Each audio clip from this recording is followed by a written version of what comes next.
Vamos a por la siguiente dosis de alta cultura hispánica del día. Y ni más ni menos que con mi querido amigo don Juan Antonio Granados Loureda, uno de los grandes fichajes para este ciclo autóctono coruñés. Juan se licencia en Historia Moderna en la Universidad Compostelana en 1984, ampliando luego estudios de doctorado en Madrid y obteniendo la especialidad en Historia Económica en el Instituto Internazionale Francesco Datini de Prato, Florencia. Su labor investigadora se ha centrado en el estudio de los intendentes españoles del siglo XVIII y últimamente en su relación con el desarrollo de la construcción naval en ese periodo. Fruto de ello han sido un buen número de artículos y colaboraciones que han visto la luz a lo largo de estos años.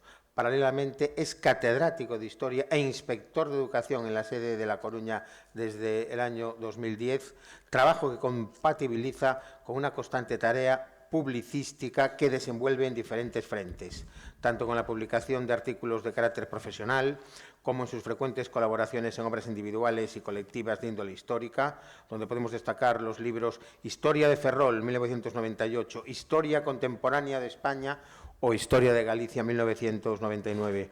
Es profesor tutor en la sede de la UNED, Universidad Nacional de Educación a Distancia, en La Coruña, donde imparte las materias relacionadas con la historia del derecho y habitualmente cursos de extensión universitaria. Colaboró desde 2002 a 2009 con artículos de opinión en el suplemento dominical del diario El Correo Gallego, publicados en su columna El Barril de Amontillado, iniciando en 2010 una nueva columna semanal por nombre Entre Brumas en la sección de Galicia del diario ABC, que mantuvo hasta septiembre de 2012.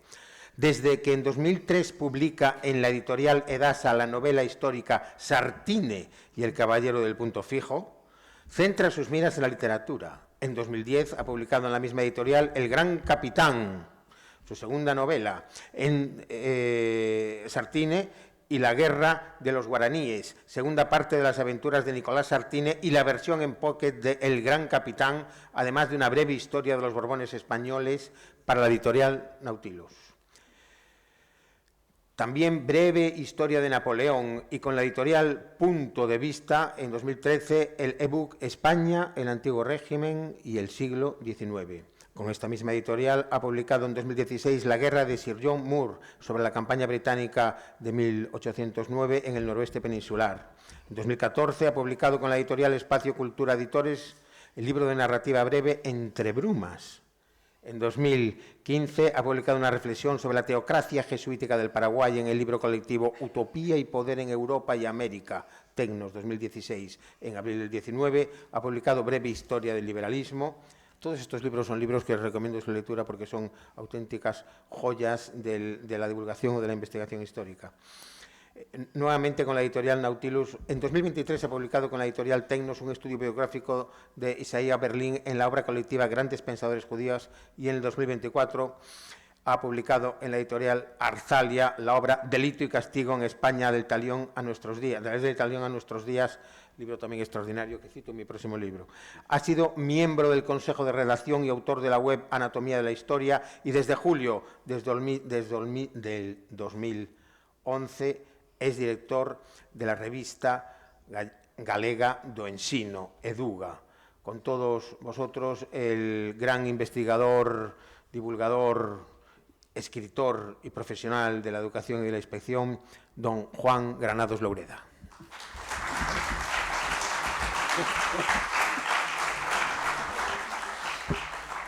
Bueno, pues muchas gracias, querido Luis.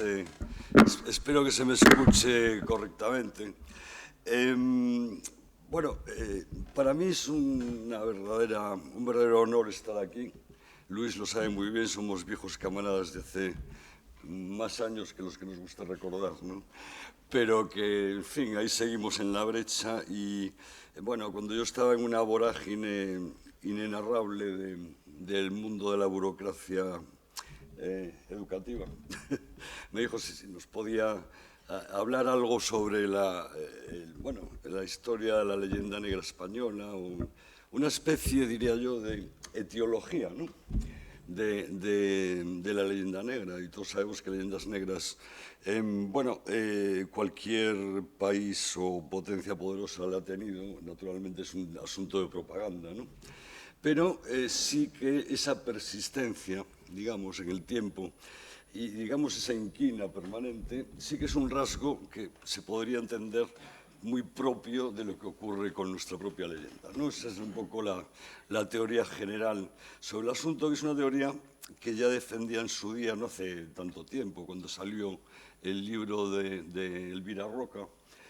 Juan Gelabert, mi querido amigo Juan Gelabert de la Universidad de Cantabria, pues decía que el problema de la persistencia es tal vez el elemento pues, más significativo, ¿no? de la leyenda, de la estructura propagandística que hemos dado en llamar la leyenda negra española, ¿no? Bueno, para referirnos a los orígenes, ¿no? Y yo traigo aquí 140 diapositivas, naturalmente no las voy a explicar todas, pero bueno, al que tenga interés, le voy a dejar aquí una copia y se lo puede llevar tranquilamente a su casa, ¿no? Yo creo, y todos creemos, yo creo que también los que están trabajando más, digamos, específicamente sobre este asunto, estamos convencidos de que hay que partir, sin duda alguna, de la obra de Julián Juderías, ¿no? Julián Juderías, un verdadero erudito que en torno a 1913, un momento sustancial, ¿no?, de la historia de España, pues se dedicó desde su amplio conocimiento como alto funcionario y como traductor de una decena de idiomas, era un hombre verdaderamente brillante, un regeneracionista por otra parte, ¿no? Muy dentro de la época de principios del siglo XX, ¿no?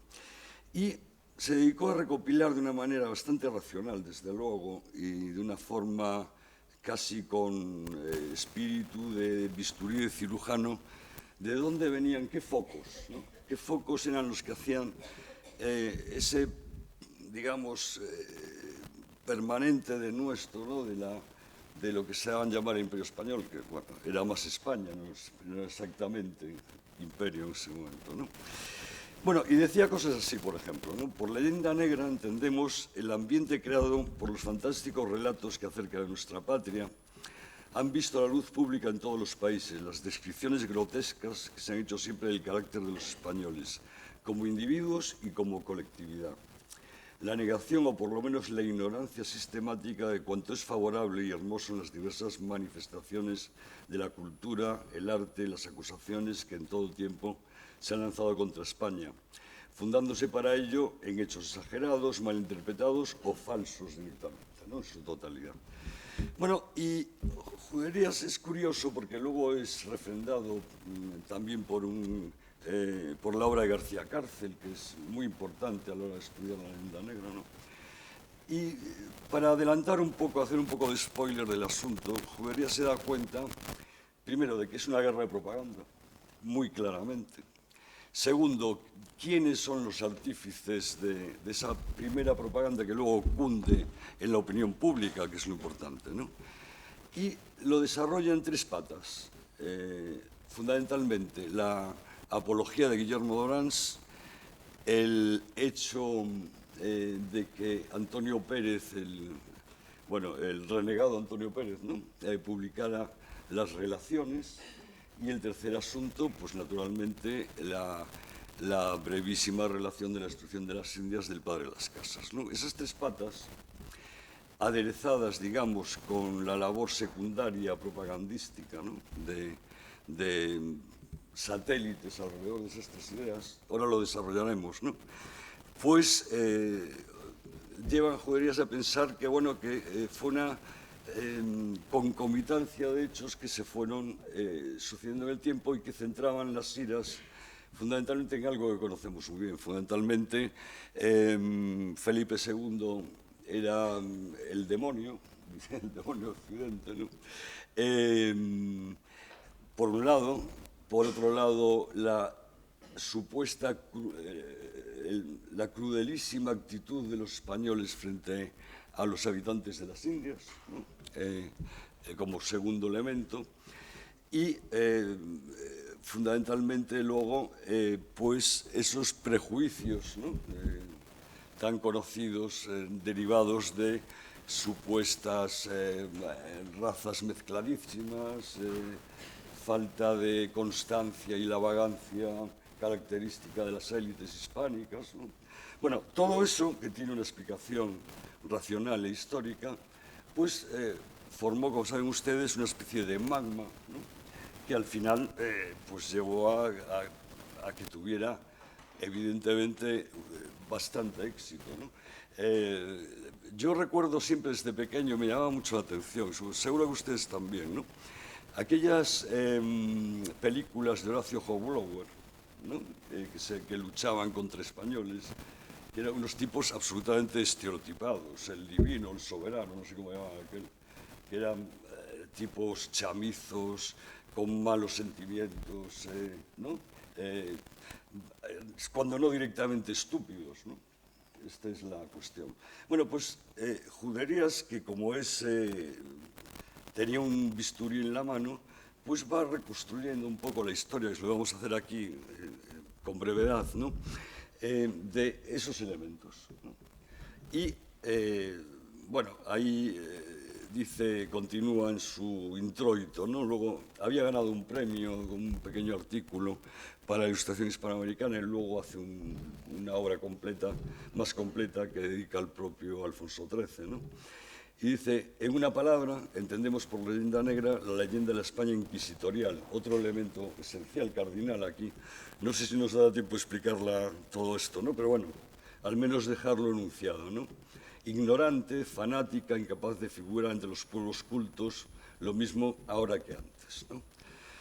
Bueno, para ir desgranando la cosa, sabemos, no voy a detenerme aquí, pero sabemos que había antecedentes con doña Emilia Pardo Bazán, que había abierto el tema en una célebre conferencia en París en 1889 sobre la leyenda negra española, diciendo cosas como la leyenda negra española es un espantajo para uso de los que especialmente cultivan nuestra entera decadencia. Era 1889, naturalmente, ¿no? También hay otros antecedentes bien conocidos, Rafael Altamira, ahí no nos vamos a detener tampoco, ¿no? Pero está mucho dentro de ese ambiente regeneracionista después de la caída de Cuba. Naturalmente, con esa desolación que causó en España, no solo económica, también cultural y, desde luego, emocional, fundamentalmente, ¿no? Y ahí se va desarrollando ya el concepto de hispanofobia, que luego va a retomar de una forma bastante más exacta, digamos, en cuanto a los datos, ¿no? de la obra de Juderías, ¿no? Bueno, el contexto ya lo conocen ustedes, la pérdida de Cuba y, bueno, la imagen que se tenía del español abigarrado y cínico, ¿no? que impedía que las Américas fueran liberadas por una potencia emergente como eran los Estados Unidos, ¿no? Naturalmente eso es algo en el que del que eran bien conscientes la generación del 98, que no podía ser de otra manera, ¿no? Ramiro de Maeztu, Pío Baroja, el propio Valle Inclán, todos eran conscientes de esa visión, digamos, opaca y triste de una España, digamos, pobre, degenerada y prácticamente caída en desgracia ante el mundo, ¿no? Bueno, algo contra lo que había que luchar y contra lo que se sigue luchando, ¿no? El propio Unamuno decía aquello, fíjese esa portada de Puck, por ejemplo, ¿no? Decía que aquello era simplemente golfería intelectual, no tenía ninguna, digamos, base medianamente rigurosa en cuanto a la disciplina histórica, ¿no? Bueno, elementos en ese momento que estaban muy cultivados por la prensa amarilla norteamericana, ¿no? Los Pulitzer and Company, ¿no? Que, fijaos que todavía volvían a hablar de elementos recurrentes ahí está muy bien Juderías por eso, ¿no? Sobre la crueldad, por ejemplo, de Felipe II, que pintaba la crueldad de Felipe II en la caída de Cuba, pues también salía la Inquisición, también salía, ¿no? Algo tenemos que contar de todo eso. Bueno, en el aspecto político, la Semana Trágica de Barcelona, el fusilamiento de Ferrer y Guardia, todo iba un poco en contra o a favor de ese mainstream de la leyenda negra, que en ese momento estaba verdaderamente efervescente, ¿no? Y lo que nos importa aquí, ¿qué patas de ese trípode desentraña Juderías que luego desarrollarán pues, desde Roca Berea a García Cárcel, ¿no? ¿Qué elementos concretos, es decir, qué había en contra de las cosas que pasaban en España, que se suponía que no pasaban en otro lugar, ¿no? Para fomentar ese, digamos, ese rechazo, ¿no? al mundo hispánico, ¿no? Bueno, ahí lo tenemos. Como les digo, Juderías es un anatomista, ¿no? Dice, punto primero, ¿no? Dice, la deformación física y psíquica del tipo español, ahí lo tienen, ¿no? Una especie de simio prácticamente, ¿no? El abuso del tópico, ¿no? Y entonces pone algunos ejemplos de embajadores italianos, en este caso. Son hombres sutiles y astutos, dice, pero no se distinguen en ningún arte mecánico ni liberal, ¿no? Es decir, se suponía que los hispanos medios eran una especie de depredadores que iban a las Indias a extraer primero oro de las Antillas, luego la plata del Potosí, etcétera, ¿no? Y que además no tenían ninguna, digamos, gusto por el trabajo mecánico, por la agricultura, por la ganadería, tal. Bueno, cualquiera que haya estudiado un poco en serio la economía del antiguo régimen en España, pues sabrá que eso es verdaderamente absurdo. De hecho, si alguna queja tenían los indios de las encomiendas, es que allí les hacían trabajar de sol a sol, como se trabajaba en Castilla, precisamente, ¿no? Y sobre la indolencia propia de lo hispano, ¿no? Digamos, la vagancia, la siesta, la guitarra. Esto llega desde, digamos, desde la época de la apología de Guillermo d'Orens hasta Voltaire, hasta el propio Montesquieu. La Ilustración lo veía así también. Y es una especie de leitmotiv que se va repitiendo en el tiempo y que luego choca profundamente con la realidad cuando se estudia un poco, ¿no? Pero bueno, es desde luego un elemento que ha tenido muchísimo éxito, ¿no? Esta cuestión prácticamente de desprecio étnico de los españoles, ¿no? Fíjense aquí, por ejemplo, ¿no? En la Ilustración hay elementos muy cardinales en este sentido. Montesquieu, ¿no? Montesquieu creía que bueno, pues las élites españolas, tanto la nobleza como los gros fermiers, digamos, los grandes propietarios, en realidad eran gentes que se dedicaban a la compra de bienes suntuarios con la plata americana y que prácticamente no hacían nada más. Fíjense lo que decía Montesquieu. Bueno saber que cuando un hombre tiene cierto mérito en España, cuando, por ejemplo, añade a las cualidades de que acabo de hablar, la de ser propietario de una gran espada, o sea, un noble, ¿no? O la de que su padre le haya enseñado a desafinar en una guitarra, no trabaja. No trabaja, siempre es lo mismo, ¿no? Su honor va unido al reposo de sus miembros. El que está sentado 10 horas al día logra una mitad más de consideración que el que descansa 5 horas, porque la nobleza se adquiere en las sillas, ¿no? Bueno, Voltaire arrampla naturalmente contra el Santo Oficio, contra la Inquisición, y bueno, dice que es una población cautiva del miedo religioso, de la persecución religiosa, ¿no? Bueno, un apunte desde el mundo de la historiografía, ¿no? Para dejar un poco claro qué es lo que pasaba con lo que decía Montesquieu. Si uno estudia la economía de la Corona de Castilla, o igual la de Aragón, durante el siglo XVI, se da cuenta de que las cosas iban no bien, iban realmente bien. Es decir, no solo por el flujo que empezaba a llegar y llegaba en grandes cantidades, como bien se sabe, de plata americana, sino que las actividades productivas en Castilla, que era naturalmente el reino más numeroso demográficamente y más rico en cuanto a cuestiones, digamos, dinerarias, ¿no? Bueno, pues en Castilla teníamos 3 grandes ferias internacionales, Medina del Campo, Medina del Río Seco, Villalón. Ahí no solo se cambiaba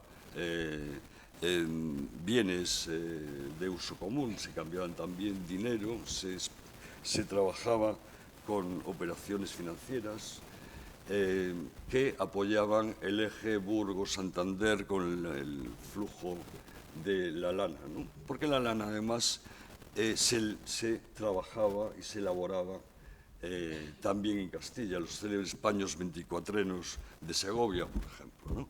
Es decir, que las actividades productivas combinadas con el flujo de bienes y metales que venía vía casa de contratación por Sevilla, habían hecho de Castilla la envidia de Europa, realmente, ¿no? En cuanto a actividades productivas. Esto de Montesquieu, allí trabajaba todo el mundo, es decir, esto de Montesquieu no se sostiene. ¿Qué pasa después? Hay un problema profundo en el siglo XVII, ¿no? El siglo de hierro.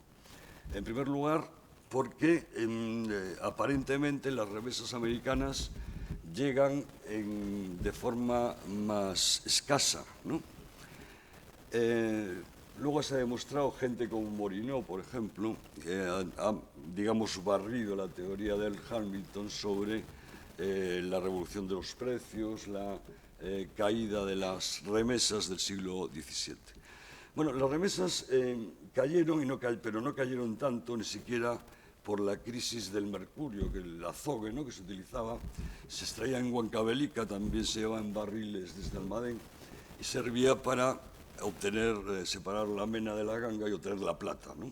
Entonces, en primer momento, personas tan respetables como don Antonio Domínguez Ortiz pensaban, bueno, igual es que el azogue no llegaba en condiciones, y bueno, nada de esto, ¿no? Lo que había aumentado de una forma, lo demostró bastante bien Morinó al estudiar las gacetas holandesas, se dio cuenta de que gran parte de esa plata se estaba vendiendo en la bolsa de Ámsterdam, ¿no? Entonces, llegan ahí los arbitristas, de los que hablaremos lo poco que podamos, y dicen, claro, es que la plata ya no se queda, la plata pasa, y genera una terrible inflación, ¿no? Las cosas salen carísimas y la actividad productiva, efectivamente, hacia 1550 las medinas son una sombra de lo que eran. Segovia deja de fabricar paños, ¿no? La inflación se lo come todo, como hoy en día. Y en ese momento, pues sí es verdad que la plata va cambiando de manos sin quedarse mucho tiempo en la metrópoli, ¿no? De forma que las clases, digamos, las élites, clases dominantes, fundamentalmente la nobleza, y también aquellos grandes banqueros como Simón Ruiz en Valladolid, ¿verdad? Que era, bueno, pues llegó a tener una capacidad de negocio similar a los alemanes, a los Figer, etc., ¿no? Bueno, pues todo eso se desmorona un poco como un castillo de naipes, y es verdad que la compra de bienes suntuarios, digamos, de grandes mansiones, la holganza de la nobleza en ese momento, estaba Lerma en el poder, especulando con los terrenos de Valladolid, ¿no? Es decir, ahí estaba pasando algo, evidentemente. Y entonces, digamos que se toma ese momento como ejemplo general cuando es bastante anecdótico, porque el siglo XVIII español es un siglo de éxito económico también, ¿no? ¿Qué quiero decir con esto? Bueno, pues quiero decir que queda esa idea, digamos, de la ineficacia económica de los españoles, cuando realmente lo que hubo ahí es una desarticulación del mercado en función de la inflación de la plata, el premio que se hacía y la locura que fue acuñar moneda de vellón en enormes cantidades, darle a la máquina, como hacía fundamentalmente Felipe III, ¿no? Y a partir de ahí, con la moneda de vellón que no valía nada, los precios se disparaban y no se podía producir nada, ¿no? Entonces, al final, la crisis del siglo XVII se explica un poco por ahí, que curiosamente se recuperó con el más débil de los Austrias, con Carlos II, ¿no? Bueno, esto, que es como debería explicarse, lo mata Montesquieu diciendo que son todos unos vagos, que yo creo que se puede comprender que es una simplificación verdaderamente absurda y que no tiene ningún sentido explicarlo así, ¿no? Bueno, la continuidad en la historiografía, esto le encantará a Luis, la historiografía historicista del siglo XIX, es la favorita de Luis, ¿no? Los franceses, los ingleses, Macaulay, etc. Que todos sabemos lo que dicen y yo creo que lo podemos obviar, pero que siguen con la vagancia de los españoles, bueno, el mismo retuntum, ¿no? Que ya hemos ido explicando, ¿no? Bueno, otro elemento importante que define Juberías, ¿no? La tergiversación de la historia de España, precisamente con elementos de los que hemos hablado ahí. Y especialmente en la persona al que denominaban el demonio del mediodía, el bueno de Felipe II, ¿no? Que era un tipo adusto, fanático religioso, que había matado a su mujer para poder casarse con su prima, que había asesinado a don Carlos, ¿se acuerdan, no? Don Carlos. Que era lo peor de lo peor y, digamos, el estandarte de lo español, ¿no? Esto viene muy claramente, y esto es demostrable, pues, del enfrentamiento de los Países Bajos, como es natural, y sobre todo porque Guillermo d'Orange se escapa vivo de la persecución del duque de Alba y escribe una apología allí rápidamente, bueno, es decir, exonerando a su propia persona. Aquí lo tenemos, ¿no?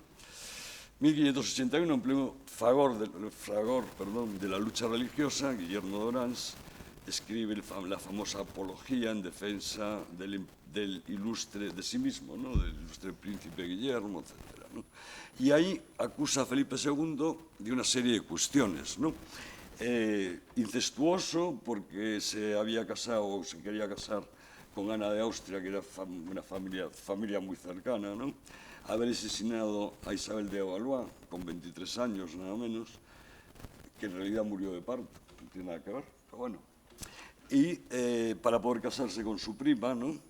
Y, sobre todo, la gran leyenda de que tenía un hijo que era una especie de tipo liberal, ¿no?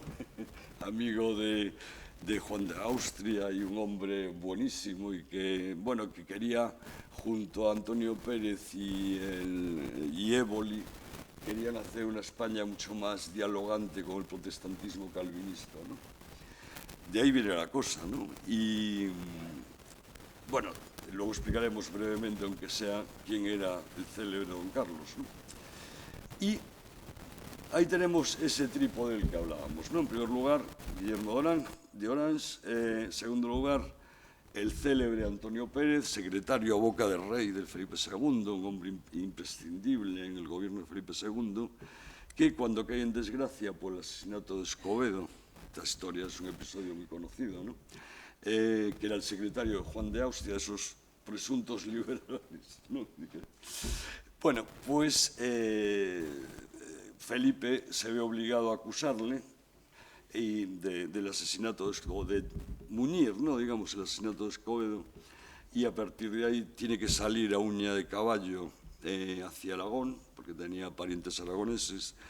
Como se sabe, Antonio Pérez es defendido por Juan de Lanuza, el justicia mayor de Aragón, que le cuesta la vida, ¿no? Es decir, Felipe llega allí y dice, esto ya se acabó, y luego monta las cortes de Tarazona para decir que nunca más fuera de sus reinos se puede buscar la inmunidad, un tema verdaderamente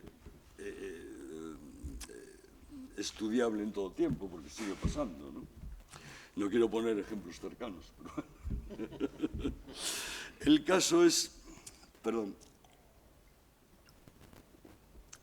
el caso es que Antonio Pérez consigue escapar, llega al Bearn, luego a Inglaterra y escribe las célebres relaciones, que son un alegato antihispánico de primera división, que además tiene un éxito enorme con aquellos que quieren hacer oreja, pues a quien era la potencia más importante del mundo en ese momento, ¿no?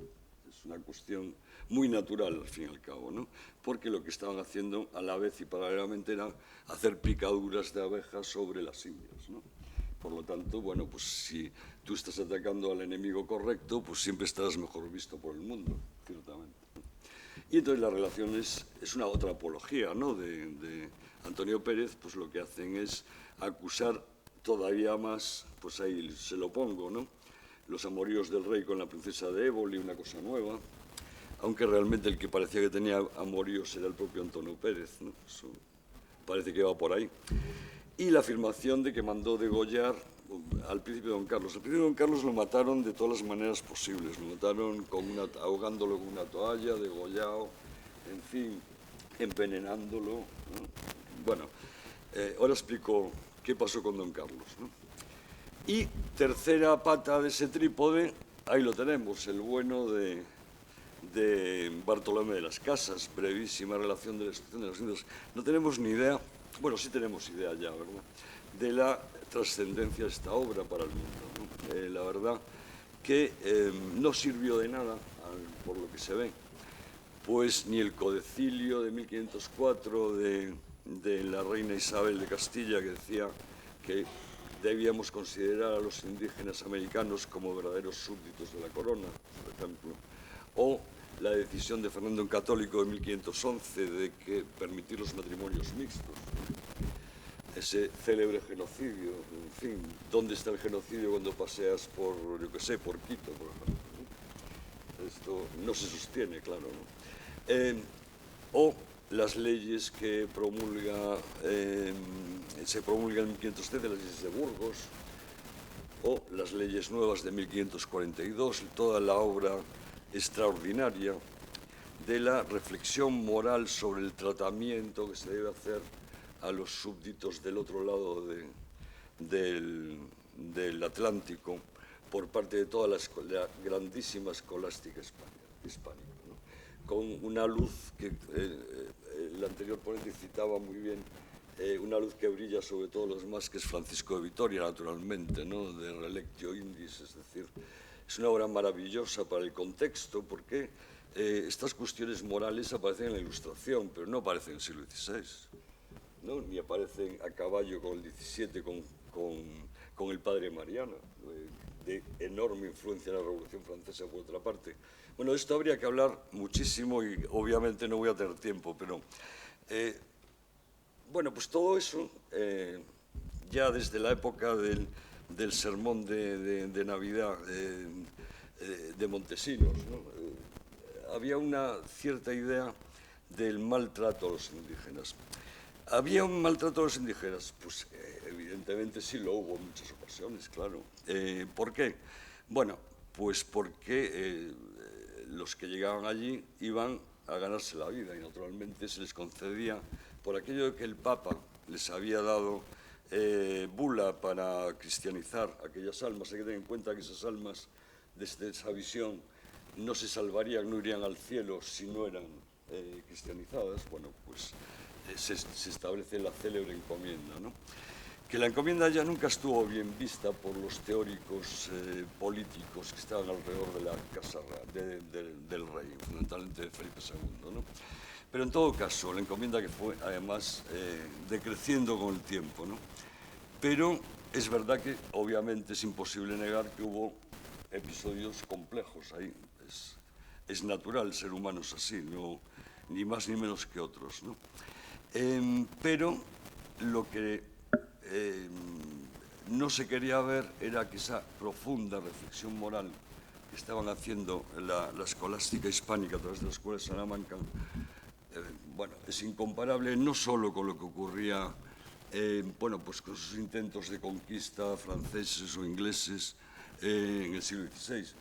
Ya no digo eso, digo ni siquiera en la conferencia de Berlín del 1885.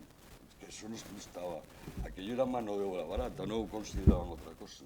Bueno, pues en el siglo XVI los españoles le daban vueltas morales y éticas al asunto permanentemente, con grandes disputas, como creo que lo había citado también la gran disputa de Valladolid, con Ginés de Sepúlveda, por ejemplo, ¿no?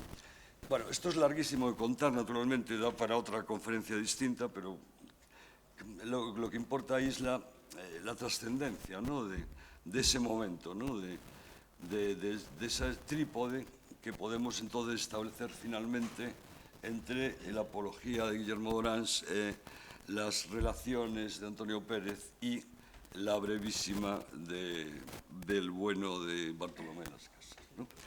Yo creo que eso es el magma, genera el magma suficiente para desarrollar todo lo que vino alrededor.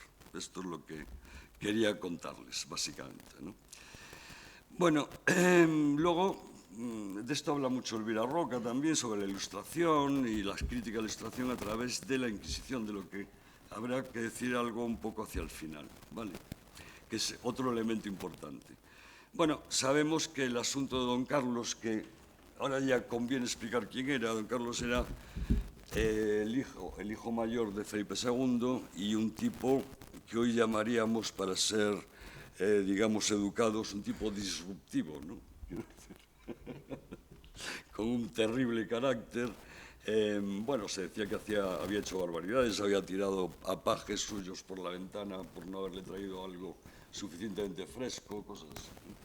Y además estaba convencido de que el duque de Alba y su padre estaban conspirando contra él porque no lo querían aupar, digamos, en las responsabilidades de gobierno. Y evidentemente no querían, porque decían, este no es bien, digamos, ¿no? Ese es el problema. Y llega un momento que el carácter de Carlos se hace ya ingobernable y al final, pues, se le encierra en una torre del Alcázar, como todo el mundo sabe, ¿no? Y ahí se empezó a comportar de una forma compulsiva, ayunando o comiendo en exceso o bebiendo bebidas excesivamente frías de nieve, ¿no? O, bueno, con una actitud que al final le llevó a la muerte, ¿no? Esto es lo que verdaderamente se cree que pudo pasar. Pero no hay por qué dejar que una buena historia estropee un relato. Y evidentemente un padre que es tan cruel que asesina a su hijo, y que además un hijo que era tan liberal, ¿no?, y que lo quería, bueno, la paz con toda Europa prácticamente, ¿no? Bueno, pues ahí tenemos la obra de Schiller y luego la ópera de Verdi, etcétera, ¿no? Y don Carlos es el gran mito antihispánico también, ¿no?, en este momento y en todos, ¿no? Bueno, de Ranke y Macaulay ya seguramente os habrá hablado en algún momento Luis, así que no vamos a saltar, ¿no? Y luego la crítica de la Ilustración, la autocrítica de la Ilustración española, fundamentalmente a la Inquisición, como es natural. Los primeros liberales de Cádiz querían acabar, como es lógico, en el Santo Oficio, ¿no? Bueno, y al final concluye Juberías, ¿no? Voy a ponerlas. Decía cosas. Él se preguntaba, y es una pregunta que todavía hoy en día es pertinente, la razón por la cual aceptamos sumisos el juicio de los extranjeros y hasta lo ampliamos, ¿no?, que es verdad, y desarrollamos de la manera más desfavorable posible, no es otra que el desdén o la indiferencia que desde hace siglos mostramos por lo propio, por nuestras cosas, ¿no? Y acaba diciendo Juberías, hombre, ustedes hablan tanto de España y de las crueldades de los españoles, que él se había ocupado de ir desmontando a su manera erudita, ¿no? Y acaba con un esfuerzo para probar que la crueldad es patrimonio de toda Europa en la Edad Moderna, una obviedad. Es decir, no hay más que... Es el libro último que citabas hace un momento, pues habla precisamente de cómo eran las penas en el antiguo régimen en toda Europa. Es que era una cuestión verdaderamente cruel para los parámetros de hoy en día, ¿no? Las persecuciones de Calvino, las matanzas de hugonotes en Francia, la caza de brujas en Inglaterra y Alemania, los crímenes de la Revolución Francesa, 30.000 muertos, ¿no?, durante el terror. La colonización europea de Norteamérica, hay que recordar, no me resisto a decirlo, ¿no?, Tocqueville, para mí Alexis de Tocqueville es uno de los grandes analistas del antiguo régimen en Europa, ¿no? Un hombre verdaderamente certero en todo lo que observaba, ¿no? A mí me hacía mucha especial gracia cuando decía, estos de la Revolución han inventado aquí los intendentes, no sé qué tal. Bueno, esto ya había son los mismos que había con Luis XIV. Son exactamente la misma gente. Lo que pasa es que ahora les llaman prefectos, ¿no? Bueno, es muy importante leer a Tocqueville. Y Tocqueville cuando escribió La democracia en América, un libro cardinal para cualquiera que estudiar historia de la evolución política, las cosas, ¿no? Decía...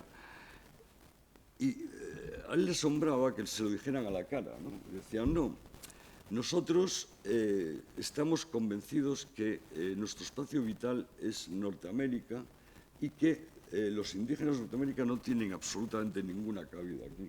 Acabarán desapareciendo, y si no, haremos que desaparezcan. Y eso lo refleja Tocqueville, de lo que le contaban los paisanos de Nebraska, vamos, ¿no? Bueno, entonces, la crueldad generalizada, ¿no? Y, continuadores de las reflexiones de Juderías, Juan Valera, Unamuno, decía Unamuno, de España se habla sin conocerla, Menéndez Pidal, naturalmente, ¿no? Ramiro de Maeztu, su célebre obra de 1934, don Claudio Sánchez Albornoz con su célebre polémica con Américo Castro, fundamentalmente, ¿no? Bueno, muchos otros siguieron la estela de Juderías, ¿no? ¿Y qué pasa, digamos, en tiempos más contemporáneos? Bueno, en la historiografía, digamos, de la escuela de Anales, fundamentalmente, la historiografía que dominó la segunda mitad del siglo XX, como por ejemplo os pongo aquí la obra de un hispanista egregio como Pierre Chauny, por ejemplo, ¿no? Sevilla y el Atlántico, nada menos que esas series de precios y de producciones y de arqueos de naves y tal, pues bueno, en buena parte vienen de su vaciado del archivo de Indias, ¿no? Bueno, Chauny nos echaba un poco la culpa, pero no con mala leche, sino lo decía de una manera, bueno, a lo mejor en exceso paternalista. Decían, pero ustedes los españoles lo que tienen que tener es más amor propio, ¿no? Decía, no se hagan espejo de su propio espejo, tiren para adelante, no discutan sobre absurdos, ¿no? Pierre Chauny sabía perfectamente pues, lo que había significado la empresa española en ese momento, ¿no?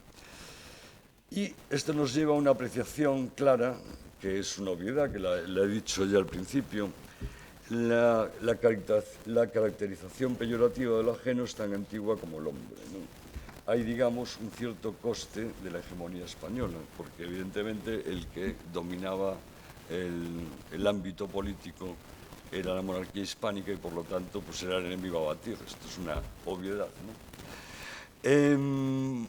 Y también ciertas voces que hablaban del extrañamiento, es decir, la división digamos, de la monarquía hispánica en reinos que tenían sus propias leyes, de ahí la protección de Lanuza a Antonio Pérez, que comentaba antes, por ejemplo, ¿no? Sus propias leyes, sobre todo sus propias leyes fiscales, ¿no? Que eran marcadamente diferentes, ¿no? Luego la incorporación de Portugal, es decir, que era una península que tenía, digamos, diversos ordenamientos, por decirlo así, ¿no? Y por lo tanto, pues, había cierto extrañamiento entre unos reinos y otros, hasta el punto que había, como se sabe, puertos secos, es decir, haciendas, como se dice, aduanas interiores, ¿no? Lo cual era un desastre para el comercio, como es natural, ¿no? Pero bueno, luego vino una hornada larga, larguísima, de grandes historiadores, tanto anglosajones como franceses. La mayoría siguiendo un poco a la estela de la escuela de Anales, pero también dentro de la metodología del materialismo histórico en algunos casos, ¿no? O de historiografía marxista, que obviaron evidentemente ya definitivamente la cuestión de que España era o que la monarquía hispánica era un lugar especialmente cruel, especialmente económico e inútil con los negocios. Eso desapareció de la historiografía, no se hablaba de eso. Se hablaba de todo lo contrario, es decir, de los grandes logros, tanto políticos como económicos, de la monarquía hispánica, a pesar de ese regalo envenenado que supuso pues, la herencia de Carlos I, ¿no? Es decir, me refiero fundamentalmente al problema económico, político y al problema de toda clase, de los problemas que se puedan pensar, de mantener a ultranza el dominio sobre los Países Bajos que había heredado, ¿no? Esto fue una sangría, naturalmente, explica bastante ese trasiego de plata innecesario del siglo XVII y, desde luego, pues, los grandes problemas de la decadencia en época de Felipe IV, el conde duque de Olivares. Pero los efectos de lo que nos preocupa aquí, pues ahí tengo algunos ejemplos: Jeffrey Parker, Joseph Pérez, el gran Eliot, ¿no? Bueno, junto a don Antonio Domínguez Ortiz, etc. Bueno, todos estos era un problema que ya no les preocupaba porque lo daban por amortizado, por absurdo, realmente, ¿no? Y se dedicaban a estudiar, pues, con criterios, digamos, racionales, ¿no?, de la disciplina histórica. Lo mismo se puede decir de la obra señera ya citábamos antes a Chauny, el Sevilla y el Atlántico, Lapeyre también, y desde luego Fernand Braudel, ¿no?, que bueno, pues en el Mediterráneo, el mundo mediterráneo, época de Felipe II, evidentemente no se dedica a decir nada del demonio del mediodía, sino, entre otras cosas, de la excelente estructura administrativa que se había trazado en la monarquía hispánica, ¿no?, y que luego se traslada a las Indias, incluso mejorada, porque aquellas, bueno, me llevaría mucho explicar eso, pero bueno, una pincelada. Aquellas dificultades que había de la mezcla de lo gubernativo y lo contencioso, es decir, no se sabía cuándo se estaba mandando, cuándo se estaba juzgando, ya me entienden, ¿no? No había ninguna separación de poderes efectiva, ¿no? Pues en las Indias sí que estaba bastante claro, las audiencias juzgaban, básicamente, no gobernaban, ¿no? Y entonces eso iba muy bien, el lago español funcionaba excelentemente. Y eso es lo que defiende Braudel en su obra, ¿no? Quiero decir que entonces la historiografía seria de ese momento, cuando yo empecé a estudiar, los años 80, pues era un asunto que ya nadie se planteaba con dos dedos de frente, ¿no? Pero acuérdense de aquella época, a las alturas del quinto centenario, los nuevos movimientos indigenistas, etc., eso cambió mucho el tablero de ajedrez y volvimos un poco a la involución, ¿no? Esto daría para explicarlo aparte, pero bueno, es ese momento. Hay un momento, digamos, de regeneración de la historiografía honesta sobre lo que había ocurrido de verdad, y luego ya hay otra historiografía panfletaria que vuelve otra vez a dar vueltas al mismo molino de la apología, ¿no?, para entendernos. Que esto viene, a mi modo de ver, a partir de los actos de aquel célebre quinto centenario, ¿no? Bueno, obras que también se ocupaban, por ejemplo, de reflejar la hegemonía de la monarquía hispánica en positivo, es decir, y aquí traigo una obra de mis favoritas, ¿no?, Un palacio para el rey, de Jeffrey Parker, ¿no?, que es una verdadera...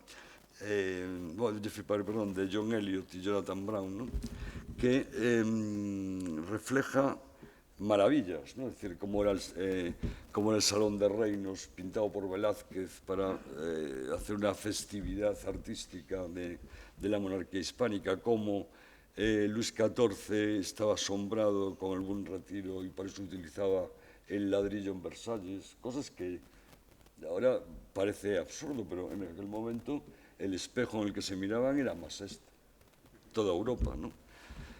Bueno, y sin embargo, bueno, llegamos a un mundo de como cierto retroceso, sobre todo en la historiografía hispanoamericana, fundamentalmente, que deviene un poco de la reivindicación, ¿no?, del mundo primigenio, etcétera, etcétera, ¿no?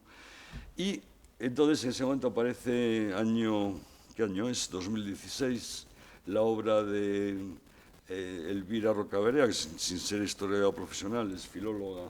Bueno, pues retoma un poco la teoría de juderías y tiene el enorme valor de divulgarlo y que se volviera a hablar de aquello. ¿Y por qué se volvió a hablar de aquello si veníamos de don Antonio Domínguez Ortiz, de Juan Gelabert, de Braudel, de Jeffrey Parker, de gente que no se metía en absoluto con los prejuicios contra España, pero para nada, ¿no? Bueno, pues porque hay parecía que había como una nueva, digamos, revitalización de esas teorías, ¿no? Hay que tener en cuenta la convulsa América pues de Chávez, etcétera, ¿no? Que todavía persiste. Y parecía que Elvira dio con la piedra filosofal ahí, se dio cuenta de que a lo mejor era el momento de volver a contar por qué no sabíamos esto, ¿se acuerdan, no?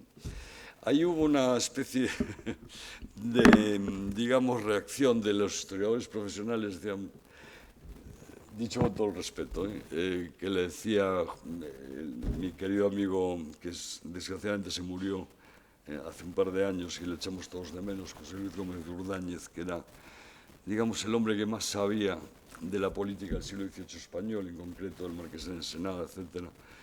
Y a eso le encorejinaba mucho al viejo catedrático. Le decía, bueno, no lo sabría usted.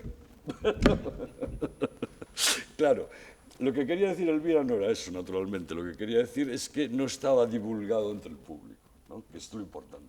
Bueno, la tarea un poco que estamos haciendo aquí. Esto es lo que... pero bueno, a mí me hacía gracia la anécdota, ¿no? Bueno,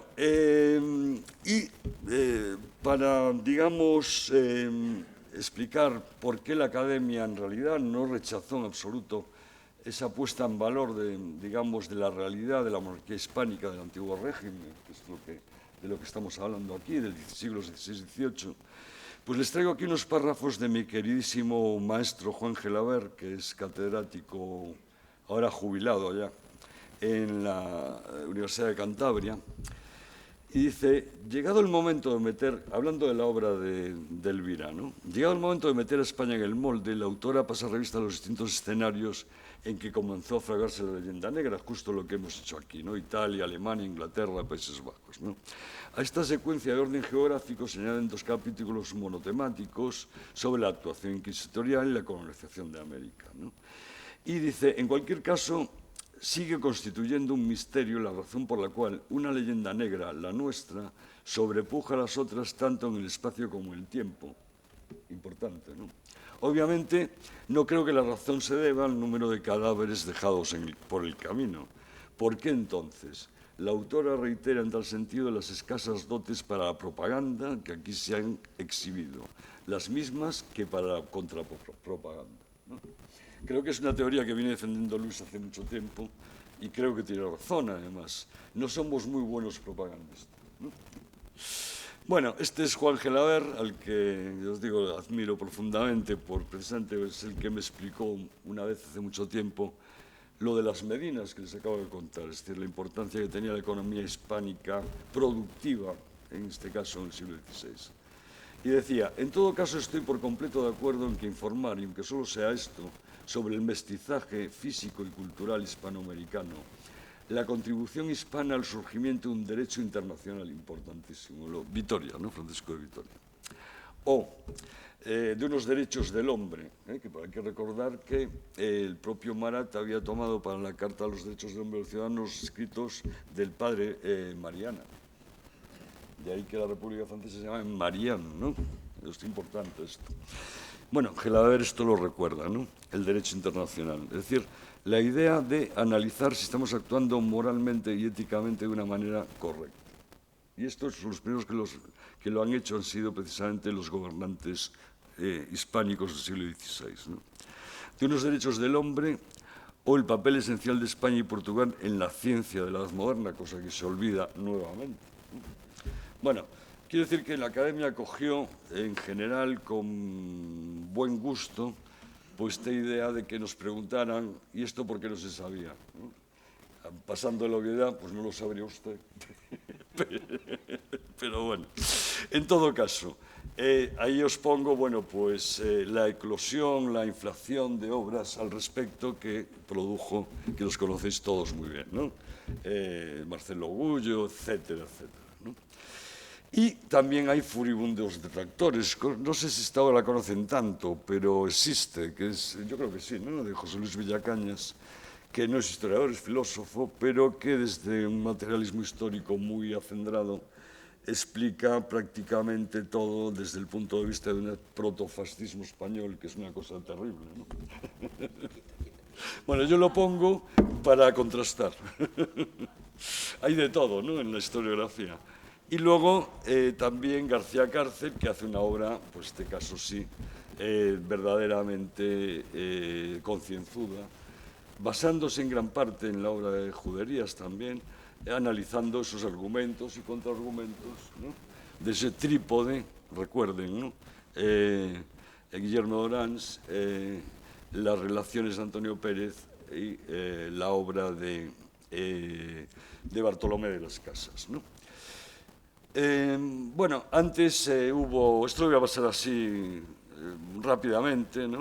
Hubo la leyenda negra que partía de Italia, fundamentalmente por, digamos, la acción de los almogávares aragoneses y catalanes en el Mediterráneo, ¿no?, la célebre venganza catalana, la crueldad de los aragoneses, etcétera, ¿no? El saco de Roma en época del emperador, la mala fama, voy enumerando, porque la mala fama de los Borgia en la Italia renacentista, Alejandro VI, ¿no?, la lucha contra la reforma en tiempos del emperador y la herencia de Felipe II, ¿no? Entonces llegamos ahí ya, bueno, pues a una especie de generalización de los prejuicios. El propio Erasmo decía aquello en un Placet España, aunque lo decía, bueno, de una manera, bueno, por mantener prejuicios fundamentalmente, ¿no? Y incluso Lutero estaba obsesionado con la idea de un supuesto mestizaje español por la persistencia del Islam durante 8 siglos, ¿no? Luego, la idea contra la que luchaba permanentemente Sánchez Albornoz, y que mira usted por dónde el doctor Carracedo con su equipo de genetistas acaba de mostrar en esa caída vertical de las repoblaciones hispánicas que no había nada de eso, ¿no? Efectivamente. Bueno, más cuestiones. Como os decía antes, todo lo he adelantado y simplemente es ilustrarlo un poco, ¿no? La herencia de Felipe II es un regalo profundamente envenenado, naturalmente, y pues produce el mantenimiento de una larguísima guerra que dura, bueno, pues prácticamente un siglo, y que realmente es una verdadera sangría no solo humana, sino económica, y está detrás, naturalmente, de buena parte de la explicación sobre el siglo XVII español, ¿no? Bueno, aquí explico que aprovechándose en mainstream esa, digamos, esa lucha entre católicos y protestantes, que luego daría lugar, como saben, a 2 ligas, a Ras-Utrecht, 1579, ¿no? Bueno, pues ese mainstream lleva a, digamos, a renegados por todas las partes, ¿no? Y que naturalmente tenemos ahí a Francisco de Encinas, por ejemplo, el miedo a la Inquisición, digamos, el mal entendimiento en época del emperador entre los flamencos y los castellanos, ¿no?, que acabó en Villalar, ¿no? Por ejemplo, una cosa graciosa que decía el doctor Villalobos, ¿no? Decía, gobiernan los flamencos y negocian los castellanos. Los unos no entienden las calidades y méritos de los que negocian, los otros no aceptan la hora ni el camino por donde se halla el despacho. Así los unos de infortunados, otros de agraviados, se quejan todos, ¿no? Y a cada cual 100 justa querella y justa excusación. Es decir, que había mal entendimiento desde el principio, no era una cosa que casara muy bien, fundamentalmente por las diferencias culturales, como es natural, y luego, bueno, porque el espíritu calvinista tiene muy poco que ver con el espíritu del barroco hispano, ¿no?, naturalmente. Bueno, la revuelta de los Países Bajos hizo enorme esa brecha entre los Países Bajos del norte y los Países Bajos del sur, fundamentalmente los francófonos, ¿no? La ejecución por parte del duque de Alma de los condes Egmont y Horn, eso es un hito, naturalmente, porque a partir de ahí escapa Guillermo d'Orange y habla de la crudelísima actitud, ¿no?, de los tercios españoles, en especial del duque de Alba, con el Tribunal de los Tumultos. Esto es, bueno, en la fragmentación en las 2 grandes ligas, la independentista de Utrecht y la, digamos, unionista de Arras, ¿no? Y estos individuos que empezaban a contraatacar fundamentalmente cuando los tercios eran hegemónicos, era difícil atacar por otra cosa que no fuera por la cultura libresca y con la propaganda de papel, ¿no? Fundamentalmente la guerra de papel se llamaba. Y, por ejemplo, pues utilizaban, como siempre se ha utilizado contra España, el asunto de la Inquisición. Como me quedan 5 minutos, voy a explicar ya lo que es la Inquisición y acabo. Lo que es la Inquisición, no, pues sería muy atrevido por mi parte, pero ¿qué pinta la Inquisición aquí? Mejor sería, ¿no? Bueno, realmente, primero, la Inquisición no es una cosa exclusivamente hispánica, como saben, es también, bueno, del sur de Francia, es también tuvo una época vaticana, una época obispal, en fin, ¿no? Pero sí es verdad que donde tuvo más extensión y desarrollo fue en la península ibérica, tanto en la portuguesa como en la hispánica, ¿no? La castellana fundamentalmente. Bueno, ¿cuál era el problema de la Inquisición? El problema de la Inquisición fundamentalmente era que digamos, los testimonios se extraían sin decir quién te estaba acusando, ¿no? Esto Voltaire lo veía horrible, porque decía, claro, no sé quién me acusa, entonces de ahí vienen esos interrogatorios de la Inquisición que decían, usted sabe, ¿y qué es lo que sé? Pues no sé lo que sabe, usted sabe, vuelta de... ¿no? Bueno, ¿era especialmente cruel la Inquisición? Pues según, ¿no? Porque si uno se coge a Francisco Tomás y Valiente y ve el manual de Castillo Bobadilla sobre la política de inquisidores, pues se da cuenta, de corregidores, se da cuenta que la justicia ordinaria utilizaba la misma metodología de la tortura judicial. La tortura judicial se usaba en toda Europa, no solo la Inquisición. Y luego, claro, todos esos museos de horrores que hay dispersos por la geografía hispánica, ¿no? Con Iron Maiden y artilugios terribles como estos de aquí, pues era mucho menos creativa la Inquisición, era igual de creativa que la justicia ordinaria, como bien explica Bobadilla, ¿no? Es decir, la toca, que es la cuerda esta que te subían ahí, la garrucha, el tema del ahogamiento por agua y el célebre potro. Y no había más, era lo que había, la vuelta de potro cada vez que tal. Bueno, las víctimas de la Inquisición fueron infinitamente menores que las de la justicia ordinaria en España, ¿no?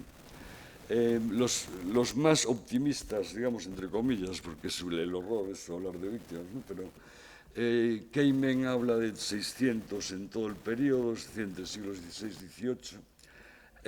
Contreras habla de bastantes más, en torno a 3000, pero nunca pasarían del 2% de los encausados, ¿no?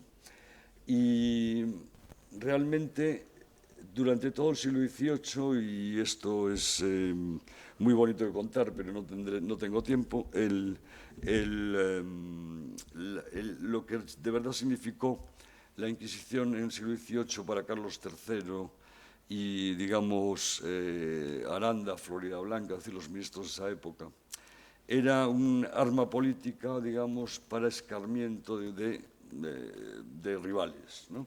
Eso es lo que pasó precisamente con ese maravilloso libro de Fourneau, que se llama Olavide el afrancesado, es decir, el proceso Olavide, que acabó en destierro, no en ningún tipo de tortura, pues fue, digamos, un elemento utilizado por el poder para limpiar al partido contrario y, de paso, como decía Floridablanca, pues dar un escarmiento y mantener la cuerda tirante en el caso de que llegaran las ínfulas revolucionarias traídas por la Ilustración. La cuerda tirante significa tener de vez en cuando algún ajusticiado colgando la calavera a la entrada del pueblo, ¿no?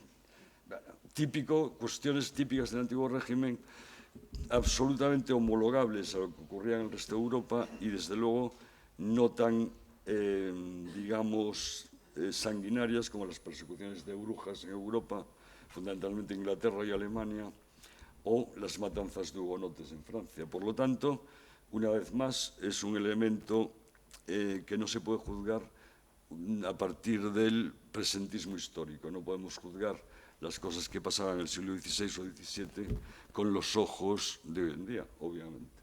Y dentro de eso era perfectamente homologable a todo lo demás, ¿no? Así que bueno, ese es un poco el desarrollo general de la idea, y yo creo que lo podemos dejar aquí perfectamente. Así que muchas gracias por escucharme. Perdón un poco lo atropellado del asunto, pues que los encargos, encomiendas de Luis son enormes y me obliga a hablar de muchas cosas en muy poco tiempo.